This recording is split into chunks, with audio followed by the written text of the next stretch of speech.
जब से प्राणायाम करना शुरू किया, मेरे पेट और कमर में दर्द होने लग गया। ठीक ही नहीं हो रहा है, क्या करूं गुरुजी? यह हमारे एक व्यूअर का प्रश्न है। उसकी तरह और भी हमारे व्यूअर हो सकते हैं जिनका ये प्रश्न हो, हमने प्राणायाम कैसे करना चाहिए, कितनी देर करना चाहिए। ऐसे प्राणायाम जिनके अभ्यास में अधिक शक्ति लगती है, जोर देना पड़ता है, तेजी से करने होते हैं, ऐसे प्राणायाम को कम करना चाहिए। और जिनमें जोर नहीं लगता, सहजता से श्वासें चलती हैं, ऐसे प्राणायाम को लंबा करना चाहिए। अधिकतर मैंने देखा है, कहीं पर भी बैठे रहेंगे तो केवल एक ही काम करते हैं,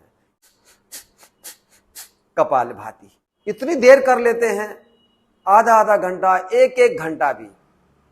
और यहां तक कि मैं देखता हूं लोग चल रहे हैं सड़कों में, वॉकिंग में निकले हैं और चल रहा है। देखिए, प्राणायाम करने के कुछ कायदे होते हैं, कुछ नियम होते हैं, उसके अनुसार ही प्राणायाम का अभ्यास करना चाहिए। आप देखते हैं कि जब हम कपालभाति का अभ्यास करते हैं, उसमें जोर लगता है, झटके से श्वासों को बाहर फेंकते हैं और पेट अंदर दबता है। श्वासों को छोड़ने में बल देते हैं, स्वतः श्वास भीतर जाता है। दूसरा, भस्त्रिका प्राणायाम, इसमें भी प्रयत्न पूर्वक श्वासों को लेने और छोड़ने का अभ्यास होता है, ताकत लगती है। ऐसे प्राणायाम जिनमें अधिक शक्ति लग रही है, चाहे कपालभाति प्राणायाम है, भस्त्रिका प्राणायाम है, मूर्छा प्राणायाम है या सिंह क्रिया आदि, इनका अभ्यास सीमित करना है, कम करना है। नियमों का अतिक्रमण करेंगे तो लाभ होने के स्थान पर नुकसान होगा। कपालभाति का अभ्यास गलत तरीके से और बहुत अधिक करने से क्या नुकसान हो सकते हैं? हॉर्निया की प्रॉब्लम हो सकती है, अपेंडिक्स की प्रॉब्लम हो सकती है, पेट में दर्द की समस्या हो सकती है, कमर में दर्द की समस्या हो सकती है, ब्लड प्रेशर बढ़ सकता है, स्ट्रेस भी बढ़ सकता है। मैं तो ये सुझाव दूंगा, किसी को भी कमर दर्द की शिकायत है, हाई ब्लड प्रेशर है, हार्ट पेशेंट हैं, चक्कर आने की समस्या है, डिप्रेशन, स्ट्रेस आदि की समस्या है, हॉर्निया है, तो ऐसे लोगों को कपालभाति का अभ्यास नहीं करना चाहिए। भस्त्रिका प्राणायाम को भी यदि आप बहुत अधिक कर लेते हैं, बहुत जोर जबरदस्ती कर लेते हैं, तो उसके अभ्यास से भी बीपी बढ़ जाएगा, हार्ट की प्रॉब्लम हो सकती है और चक्कर आना आदि समस्याएं हो सकती हैं। इसलिए ये प्राणायाम एक निश्चित अवधि तक नियम के अनुसार ही करना चाहिए। इसके अतिरिक्त ऐसा अभ्यास जो बहुत सहजता से होता है, जिसमें अधिक बल नहीं लगता, ऐसे प्राणायाम को आप लंबा कर सकते हैं। जैसे धीमी धीमी गहरी श्वास है, जोर नहीं लगाना है, सहजता से श्वास भीतर जाती है और बहुत हल्के धीरे से श्वास बाहर छोड़ती है। इसको आप लंबा कर सकते हैं। उज्जयी में बहुत हल्का धीमा श्वास भीतर जाए और बहुत धीमी धीमी श्वास बाहर आए। श्वास का स्पर्श आपके अंदर श्वास नली में हो, उसके स्पर्श को लगातार अंदर अनुभव करते रहें। तो यह अभ्यास आप लंबा कर सकते हैं, कोई दिक्कत नहीं है। ऐसे ही अनुलोम विलोम का अभ्यास, इसको भी आप लंबा कर सकते हैं, लेकिन उसमें श्वास बहुत हल्का लेना है, बहुत हल्का श्वास बाहर छोड़ना है। भ्रामरी प्राणायाम का अभ्यास आप लंबा कर सकते हैं। ऐसे प्राणायाम जो सहजता से होते हैं, उनको लंबा करना चाहिए। यद्यपि नाड़ी शोधन में भी धीमे धीमे अभ्यास होता है, बहुत हल्की श्वासें चलती हैं, किंतु नाड़ी शोधन के अभ्यास में श्वास बाहर भी रोकना होता है, श्वास भीतर भी रोकना होता है, अर्थात उसमें कुंभक लगाना होता है। तो कुंभक अधिक नहीं कर सकते, जिसमें श्वास को रोकने का अभ्यास हो, प्रयत्न कर रहे हैं, शक्ति लगा रहे हैं, श्वास को रोक रहे हैं, चाहे भीतर या चाहे बाहर, तो ऐसे अभ्यास को भी बहुत अधिक नहीं करना है। एक अभ्यास ऐसा है जिसको आप बहुत लंबा कर सकते हैं, जब चाहें तब कर सकते हैं। सुबह कर सकते हैं, दिन में कर सकते हैं, शाम कर सकते हैं, खड़े होके कर सकते हैं, बैठ के कर सकते हैं, लेट के कर सकते हैं। इसमें श्वासों को बहुत हल्का लेना है।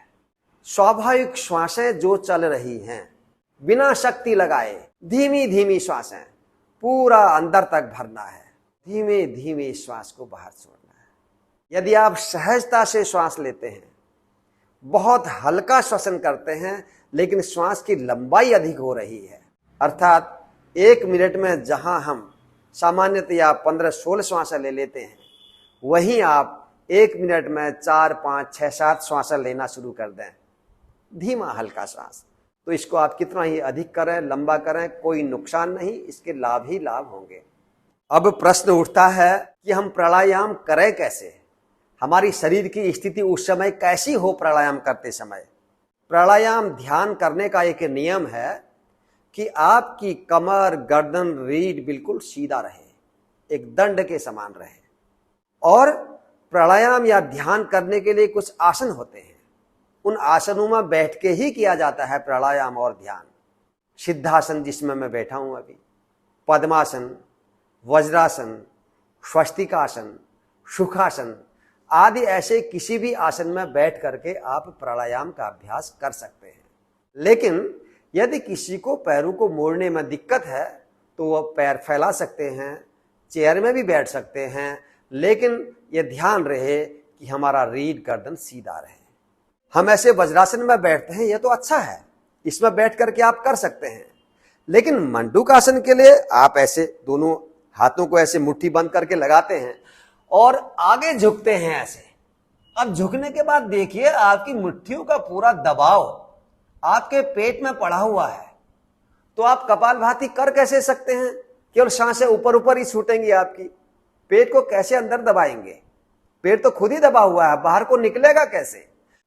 क्योंकि कपालभाति में जब श्वास भीतर जाता है तो पेट बाहर आता है, श्वास बाहर छूटता है तो पेट अंदर दबता है।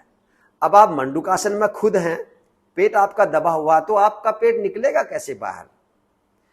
यह तो मैंने एक उदाहरण दिया है कि प्राणायाम का अभ्यास कमर, गर्दन, रीढ़ सीधा रखकर ही करना है। किसी अन्य आसन में जब आप जाते हैं, आसन में पहुंचने के बाद केवल सजगता होती है श्वासों के प्रति, धीमी लंबी श्वासें चलती हैं। इस बात का ध्यान रखें। एक मेरे भाई का प्रश्न था तो उसका मैंने उत्तर दिया, और यही उत्तर हो सकता है आपके लिए भी कुछ लाभप्रद हो, इसलिए यह वीडियो बनाना मैंने उचित समझा। जब नियम यह है तो फिर उसके बाद खड़े होकर के, चलते हुए, आगे पीछे झुक करके, इसमें प्राणायाम नहीं हो सकता।